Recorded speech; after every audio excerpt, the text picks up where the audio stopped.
क्या आपने कभी सोचा है कि ये छोटा सा सर्किट बोर्ड और थोड़ी सी कोडिंग आपके ख्यालात को हकीकत में बदल सकते हैं। अगर आप इस फील्ड में नए हैं या टेक्नोलॉजी के शौकीन हैं तो ये वीडियो आपके लिए काफ़ी हेल्पफुल रहेगी। आज का दौर टेक्नोलॉजी का है, जहाँ हर दिन नई इन्वेंशंस हमारी ज़िंदगियों को आसान बना रही हैं। बड़ी बड़ी कंपनियां ऐसी हैरत अंगेज ऑटोमेटिक डिवाइसेस बना रही हैं जिनके बारे में कभी सोचा भी नहीं जा सकता था, जैसा कि क्लीनिंग रोबोट्स और ड्राइवर के बगैर चलने वाली गाड़ियाँ। आर्डिनो के बारे में वीडियोस की पूरी एक प्लेलिस्ट है और ये उनमें सबसे पहली वीडियो है। इसमें हम आर्डिनो की बेसिक्स को समझेंगे और ये भी देखेंगे कि आप इस बोर्ड के साथ दूसरी डिवाइसेस को अटैच करके ज़बरदस्त प्रोजेक्ट्स कैसे बना सकते हैं। अगली वीडियोस में हम इसकी प्रोग्रामिंग सीखेंगे और हर अगली आने वाली वीडियो में एक मुकम्मल प्रोजेक्ट बनाना भी सीखेंगे। So let's get started. What is an Arduino? Arduino एक माइक्रो कंट्रोलर बोर्ड है जो कि इटली की कंपनी ने सबसे पहले 2005 में मैन्युफैक्चर किया था। एक लार्ज कम्युनिटी इस बोर्ड को लाइक करती है बिकॉज ये प्रोग्रामिंग सीखने के लिए बहुत इंपॉर्टेंट रोल प्ले करता है, क्योंकि इसके थ्रू आप रियल टाइम किसी भी कंप्यूटर प्रोग्राम या कोड को वर्क करता देख सकते हैं, जिससे प्रोग्रामिंग सीखना काफ़ी फ्रेंडली हो जाता है। इसके ज़रिए आप होम अप्लायंसेस को भी कंट्रोल कर सकते हैं और अपने मोबाइल फ़ोन से उनको ऑन या ऑफ़ कर सकते हैं। ये रोबोटिक्स और ऑटोमेशन के प्रोजेक्ट्स बनाने में बहुत ज़्यादा इस्तेमाल होता है। जैसे आप इस वीडियो में देख सकते हैं कि रेस्टोरेंट्स में वेटर की बजाय इस स्मॉल सिस्टम के थ्रू आप अपना ऑर्डर प्लेस कर सकते हैं। ऐसे ही स्मार्ट शॉपिंग कार्ट भी एक एग्जांपल है जिसको शॉपिंग मॉल्स में इम्प्लीमेंट करके बिलिंग के लंबे प्रोसेस को ओवरकम किया जा सकता है। इस प्रोजेक्ट की कंप्लीट मेकिंग आप मेरी दूसरी वीडियो में देख सकते हैं, जिसका लिंक डिस्क्रिप्शन में मौजूद है। आजकल टेक्नोलॉजी के फील्ड में बहुत एडवांसमेंट हो चुकी है। आप इस वीडियो में देख सकते हैं कि कैसे एक सर्जिकल रोबोट स्टिचेस लगा रहा है। आप इसकी एक्यूरेसी से अंदाज़ा लगा सकते हैं कि ये इंसान से भी ज़्यादा एफिशिएंट और एक्यूरेटली वर्क करते हैं। इसके अंदर जो ब्लैक कलर का एसी लगा हुआ है, ये माइक्रो कंट्रोलर है। इसका नाम है एटमेगा 328P। ये इसके अंदर भी आपको नज़र आ रहा है। यहाँ पे स्मॉल एसएमडी टाइप है। इसके अंदर ये डीप पैकेज है, dual inline package. Micro controller एक मिनी कंप्यूटर होता है। इसको इस बोर्ड का ब्रेन भी कहते हैं, क्योंकि ये सारे प्रोसेसेस को कंट्रोल करता है, इनपुट को प्रोसेस करता है और आउटपुट परफॉर्म करने के लिए कमांड्स देता है। माइक्रो कंट्रोलर्स कोई नई चीज़ नहीं है, ये आपने बहुत बार देखे होंगे। सबसे पहला माइक्रो कंट्रोलर 1970s में बनाया गया था। आपने अक्सर calculators, computers, mobile phones, ओवन्स, remote control, digital watches, washing machine और एयर कंडीशनर वगैरह में ब्लैक कलर के आईसी देखे होंगे। ये माइक्रो कंट्रोलर्स ही होते हैं। एक माइक्रो कंट्रोलर को आप डिफरेंट प्रोग्राम्स अपलोड करके डिफरेंट टास्क के लिए यूज़ कर सकते हैं। अगर आप रोबोटिक्स या प्रोग्रामिंग के एक्सपर्ट बनना चाहते हैं और आपको इलेक्ट्रॉनिक्स की बेसिक्स भी नहीं पता, तो आर्डिनो आपके लिए बेस्ट प्लेटफॉर्म है। इसको लर्न करना और यूज़ करना बहुत ही आसान है। ये आर्डिनो ओनो है। ये वो सबसे पहला बोर्ड है जो इस कंपनी ने बनाया था। इसके बाद इस कंपनी ने यूजेज और पर्पस के लिहाज से और भी बहुत से आर्डिनो बनाए, जैसे कि ये आर्डिनो नैनो मौजूद है मेरे पास। ये आर्डिनो ओनो के ही दो वर्जन हैं। ये ओरिजिनल की कॉपी है और ये क्लोन वर्जन है। इसके अंदर बेसिक दो डिफरेंस हैं। एक तो यहाँ पे डिप टाइप आईसी लगा हुआ और इसके अंदर एसएमडी टाइप आईसी लगा हुआ है। ये 28 पिन पैकेज है और ये 32 पिन पैकेज इसके अंदर लगा हुआ है। और दूसरा डिफरेंस इसके अंदर ये है कि इसके अंदर ये USB टू सीरियल कम्युनिकेशन के लिए एटमेगा 16U2 लगा हुआ है और इसके अंदर ये CH340 चिप लगी हुई है। और बाकी फंक्शनैलिटी इसकी सेम है। प्राइस के लिहाज से ये वाला थोड़ा सा कॉस्टली है और ये वाला सस्ता पड़ जाता है, और यूजेज इन दोनों का सेम है। और ये उसका दूसरा वर्जन है नैनो। इसके ऊपर भी इनपुट आउटपुट पिन मौजूद हैं। इसके अंदर भी ये माइक्रो कंट्रोलर है। ये CH340 चिप लगी हुई है USB टू सीरियल कम्युनिकेशन के लिए। और इसके अलावा ये आप इमेज के अंदर देख सकते हैं आर्डिनो मेगा है, Arduino Ethernet, Arduino pro mini, Arduino lily pad वगैरह और बहुत से इसके वर्जन मौजूद हैं जो कि आर्डिनो कंपनी ने बनाए हैं। इसके अलावा और भी बहुत सी कंपनीज़ ने माइक्रो कंट्रोलर बोर्ड्स डिज़ाइन किए हैं जो कि फंक्शनैलिटी के लिहाज से यूनिक हैं। For example Raspberry pi, node MCU, ESP32, STM32 वगैरह। अब इस बोर्ड के हार्डवेयर के बारे में जान लेते हैं। इस बोर्ड में आपको बहुत से कंपोनेंट्स देखने को मिलते हैं, जैसा कि इनपुट आउटपुट पिन्स हैं, जिनमें 14 डिजिटल पिन्स हैं और 6 एनालॉग पिन्स हैं। ये 0 से लेकर 13 तक नंबरिंग की गई है डिजिटल पिन्स की, और A0 से लेकर A5 तक नंबरिंग की गई है एनालॉग पिन्स की। इसके अलावा इसमें पावर पिन्स हैं, जहाँ से सेंसर्स वगैरह को पावर देने के लिए यूज़ होती हैं। और इसमें USB पोर्ट है, एक DC पावर जैक है, ये इसमें पॉलीफ्यूज़ है, वोल्टेज रेगुलेटर है, रीसेट बटन है, एटमेगा 16U2 कंट्रोलर है जो कि USB टू सीरियल कम्युनिकेशन के लिए यूज़ होता है। ओप एम्प है इसके अंदर और 16 मेगाहर्ट्ज़ का क्रिस्टल मौजूद है। सबसे पहले यूएसबी पोर्ट के बारे में जान लेते हैं। इस कंट्रोलर बोर्ड को प्रोग्राम करने के लिए ये यूएसबी पोर्ट यूज़ होती है। हम यूएसबी केबल के थ्रू इसको अपने कंप्यूटर के साथ अटैच करते हैं और एक सॉफ्टवेयर जिसका नाम आर्डिनो IDE है उसके अंदर प्रोग्राम लिख के इस बोर्ड के अंदर अपलोड करते हैं, तो वो इस यूएसबी पोर्ट के थ्रू ही इस बोर्ड के पास आता है। जो हम कोड लिखते हैं वो मेनली C++ लैंग्वेज में लिखा जाता है। और ये DC जैक, यहाँ से हम इसको 7 to 12 वोल्ट इनपुट दे सकते हैं। हमारे आर्डिनो के ऑपरेटिंग वोल्टेज 5 वोल्ट्स होते हैं और इनपुट वोल्टेज 7 से 12 वोल्ट रिकमेंडेड है। ऑपरेटिंग वोल्टेज 5 वोल्ट हैं तो इनपुट वोल्टेज 7 से 12 वोल्ट हैं। तो इसके लिए यहाँ पे ये एक डिवाइस लगी होती है, इसको हम कहते हैं वोल्टेज रेगुलेटर। ये 5 वोल्ट्स आउटपुट करता है। तो ये क्या करता है, यहाँ से आने वाले 7 से 12 वोल्ट को एज ए इनपुट लेता है और उसको रेगुलेट करके 5 वोल्ट में कन्वर्ट कर देता है और फिर इस बोर्ड को वो वोल्टेज प्रोवाइड कर दिए जाते हैं। इसके अलावा इसमें ये एक 3.3 वोल्ट का रेगुलेटर भी लगा हुआ है। इसके ऊपर एक पिन 3.3 वोल्ट की भी है। ये वोल्टेज रेगुलेटर इस वोल्टेज रेगुलेटर से 5 वोल्ट लेता है और उसको 3.3 वोल्ट में कन्वर्ट करके इस पिन को प्रोवाइड कर देता है, क्योंकि कुछ सेंसर्स 3.3 वोल्ट लॉजिक पे भी काम करते हैं। अगर ये वोल्टेज रेगुलेटर ना हो तो हमारा बोर्ड हायर वोल्टेज लेता रहेगा जिसकी वजह से बर्न हो सकता है। तो ये वोल्टेज रेगुलेटर काफ़ी इंपॉर्टेंट है। इसके अलावा ये पॉलीफ्यूज़ है। इस पॉलीफ्यूज़ का क्या काम होता है, अब यहाँ से आने वाले वोल्टेजेस को तो हमने इसके ज़रिए कंट्रोल कर लिया, वोल्टेज रेगुलेटर के ज़रिए। तो अगर यहाँ से हायर वोल्टेज आ जाते हैं, वैसे तो कंप्यूटर से यहाँ पे 5.5 वोल्ट मैक्सिमम आ रहे होते हैं, लेकिन अगर कोई शॉर्ट सर्किटिंग हो जाए या कोई और मसला हो जाए या आपने इसको पावर बैंक के थ्रू पावर दी हुई है, तो अगर इससे ज़्यादा वोल्टेज आते हैं तो भी तो हमारा बोर्ड बर्न हो सकता है, ज़्यादा करंट ड्रॉ होगा। तो यहाँ पे हायर वोल्टेज से बचने के लिए ये पॉलीफ्यूज़ लगाया जाता है। इसको हम PTC फ्यूज़ भी कहते हैं, क्योंकि इसमें जो मटेरियल यूज़ किया गया है उसका टेम्परेचर कोएफिशिएंट पॉजिटिव होता है। जब यहाँ से हायर वोल्टेज आते हैं तो ज़्यादा करंट ड्रॉ होता है। ज़्यादा करंट ड्रॉ होने की वजह से इसका टेम्परेचर बढ़ जाता है। टेम्परेचर बढ़ने की वजह से इसकी रेजिस्टेंस हाई हो जाती है।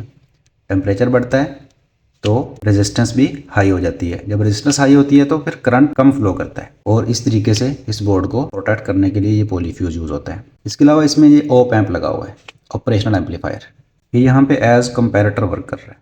ये क्या करता है, अगर आपने अपने बोर्ड को USB पोर्ट के थ्रू भी पावर अप किया हुआ है और DC जैक के थ्रू भी पावर अप किया हुआ है, तो ये op amp continuously keep on checking कि मोर स्टेबल वोल्टेजेस किस साइड से आ रहे हैं। इस साइड से मोर स्टेबल वोल्टेजेस आ रहे हैं तो उनको बोर्ड को प्रोवाइड करता रहता है। इस साइड से मोर स्टेबल वोल्टेज आ रहे हैं तो वो इस बोर्ड को प्रोवाइड करता रहता है।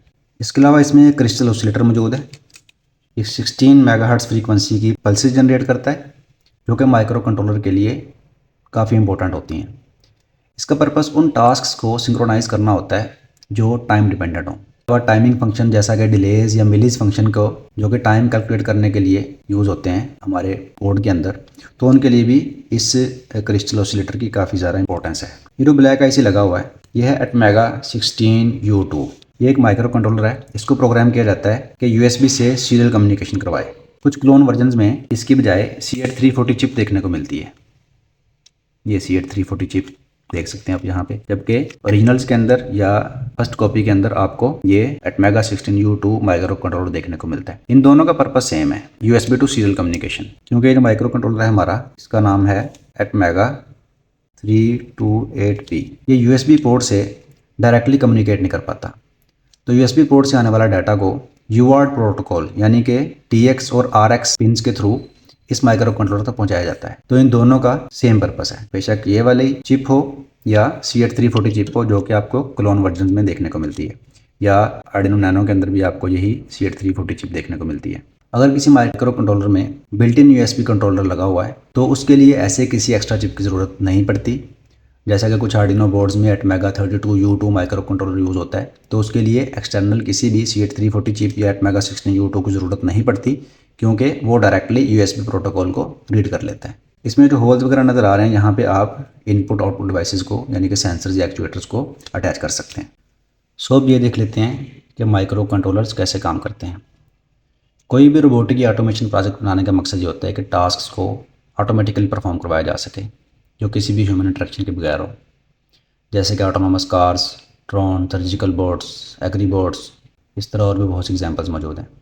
अब जो रोबोटिक सिस्टम ह्यूमन की जगह काम करेगा तो जाहिर सी बात है उसके अंदर इंसान की तरह इन्वायरमेंट को सेंस करने के लिए कोई सेंसर्स होने चाहिए। तो इस पर्पज़ के लिए जो डिवाइसेस यूज़ होती हैं उसको हम सेंसर्स कहते हैं। यहाँ पे आप देख सकते हैं ये सारी इनपुट डिवाइसेज हैं। ये हमारा माइक्रो कंट्रोलर बोर्ड है जिसको हम कंप्यूटर के ज़रिए प्रोग्राम कर लेते हैं और प्रोग्राम इसके अंदर मौजूद मेमोरी के अंदर स्टोर हो जाता है और फिर ये कोई भी आउटपुट परफॉर्म कर सकता है। सेंसर्स बहुत सी टाइप्स के हो सकते हैं, इस तरह टेम्परेचर सेंसर है, मोशन सेंसर है, डिस्टेंस मेजरिंग सेंसर है, ह्यूमिडिटी सेंसर। तो ये सेंसर्स इन्वायरमेंट से डाटा लेते हैं, कोई पुश बटन भी हो सकते हैं, स्विचेस वगैरह हो सकते हैं, कीपैड से इनपुट आ सकती है। तो ये डाटा किसको देते हैं? माइक्रो कंट्रोलर को। माइक्रो कंट्रोलर उस डाटा को रीड करता है और फिर उसको प्रोसेस करने के बाद आउटपुट परफॉर्म करता है। तो आउटपुट परफॉर्म करने के लिए मोटर्स होती हैं, सर्वो मोटर्स हैं, यहाँ पे स्टेपर मोटर्स हैं, कोई एलईडी इंडिकेटर्स हो सकती हैं, 7 सेगमेंट डिस्प्ले पे कोई आउटपुट परफॉर्म की जा सकती है, तो एलसीडी के ऊपर कुछ चीज़ डिस्प्ले करवाई जा सकती है या बजर्स के थ्रू अलार्म वगैरह जनरेट करवाए जा सकते हैं। तो इस तरीके से माइक्रो कंट्रोलर्स वर्क करते हैं। So if I summarize, micro controllers आने वाली इनपुट को प्रोसेस करता है और प्रोसेस करने के बाद एक्चुएटर्स को कमांड देता है जो कि टास्क परफॉर्म करते हैं। अब हम बात कर लेते हैं कि इनपुट कितनी टाइप की हो सकती है या आउटपुट कितनी टाइप की हो सकती है। इनपुट की बात करें तो इनपुट चूँकि सेंसर से आ रही है तो सेंसर्स 2 टाइप के हो सकते हैं, या तो डिजिटल सेंसर या एनालॉग सेंसर्स। कुछ सेंसेशंस ऐसी होती हैं जिनका आंसर जस्ट यस या नो से पूरा हो जाता है। फॉर एग्जांपल मोशन सेंसर जो कि सेंस करेगा कि इसकी रेंज में कोई मूवमेंट हुई है या नहीं हुई। अगर मूवमेंट हुई है तो यस का सिग्नल भेज देगा, अगर नहीं तो नो का सिग्नल भेज देगा। यस का मतलब है 5 वोल्ट का सिग्नल और नो का मतलब है 0 वोल्ट का सिग्नल। तो इस तरह के सेंसर्स को डिजिटल सेंसर्स कहा जाता है जो कि 2 ही वैल्यूज़ भेजते हैं। और दूसरी टाइप के सेंसर एनालॉग सेंसर होते हैं। ये इस तरह के डाटा को सेंस करने के लिए होते हैं जो डाटा जस्ट 2 स्टेट्स में एक्सप्लेन नहीं किया जा सकता, जैसे कि टेम्परेचर सेंसर या डिस्टेंस सेंसर।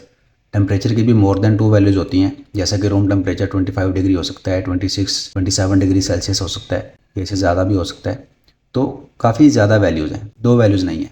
तो ऐसे सेंसर्स या ऐसा डाटा जो 2 से ज़्यादा वैल्यूज़ रिक्वायर करता हो कंप्लीट डिस्क्रिप्शन के लिए, उस डाटा को रीड करने के लिए एनालॉग सेंसर यूज़ किए जाते हैं। डिस्टेंस सेंसर भी इसकी एग्जाम्पल है। तो सेंसर्स की टाइप के लिहाज से माइक्रो कंट्रोलर के लिए इनपुट 2 तरह की हो सकती है, या तो डिजिटल या एनालॉग। अगर एक सेंसर डिजिटल टाइप का है तो all GPIO pins, all GPIO pins मतलब all digital and all analog pins, 14 digital pins and 6 analog pins. इन सारी पिंस के ऊपर आप डिजिटल सेंसर को अटैच कर सकते हैं, या कोई भी डिवाइस, कोई पुश बटन वगैरह डिजिटल डाटा सेंड कर रहा है तो आप किसी भी एनालॉग या डिजिटल पिन के ऊपर इसको यूज़ कर सकते हैं। इन सारे पिंस को हम कॉमनली GPIO पिंस कहते हैं, जनरल पर्पस इनपुट आउटपुट। और अगर कोई सेंसर एनालॉग टाइप का है तो उसके लिए जस्ट ये एनालॉग पिन ही यूज़ हो सकती हैं। एनालॉग इनपुट पिन, ये यहाँ इसके ऊपर भी लिखा हुआ है, जस्ट एनालॉग इनपुट पिन ही यूज़ हो सकती हैं अगर आपका सेंसर एनालॉग टाइप का है। अगर हम आउटपुट की बात करें जो इस माइक्रो कंट्रोलर ने एक्चुएटर्स या मोटर्स को देनी है तो वो भी 2 टाइप की होती है, डिजिटल हो सकती है, एनालॉग हो सकती है। अगर आप किसी डिवाइस, मोटर या LED वगैरह को जस्ट ऑन या ऑफ करना चाहते हैं तो आप किसी भी GPIO पिन का यूज़ कर सकते हैं, यानी कि किसी भी डिजिटल पिन पे या किसी भी एनालॉग पिन पे उस डिवाइस को लगा सकते हैं जिसको आप जस्ट ऑन या ऑफ करना चाहते हैं, यानी कि आप उसको डिजिटली यूज़ करना चाह रहे हैं। डिजिटल का मतलब इसके 2 ही केस होते हैं, यस और नो, ऑन और ऑफ। अगर आप जस्ट ऑन या ऑफ करना चाह रहे हैं किसी भी मोटर या LED को तो उसके लिए हम सारी एनालॉग, सारी डिजिटल पिन्स का यूज़ कर सकते हैं। और अगर हम बात करें एनालॉग आउटपुट की तो इसमें ये होता है कि अगर आप किसी मोटर की स्पीड को कंट्रोल करना चाह रहे हैं या LED की ब्राइटनेस को कम या ज़्यादा करना चाह रहे हैं तो उसके लिए एनालॉग आउटपुट पिन्स यूज़ होंगी। वो कौन सी हैं? ये जिनके ऊपर PWM लिखा हुआ है, PWM पिन्स, ये एनालॉग आउटपुट के लिए यूज़ होती हैं। ये इन्हीं डिजिटल पिन्स के अंदर से pin number 3, pin number 5, pin number 6, 9, 10 and 11 number pin हैं। इनके ज़रिए हम एनालॉग आउटपुट ले सकते हैं।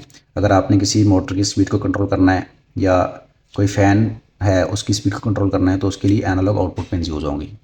तो अगर हम पावर पिन्स के यूज़ की बात करें, ये पावर पिन्स हैं, तो ये सेंसर्स को, एक्चुएटर्स को पावर देने के लिए यूज़ होती हैं, क्योंकि कोई भी डिवाइस, सेंसर है, एक्चुएटर है, इलेक्ट्रिकल एनर्जी के बगैर तो वो वर्क नहीं कर सकती।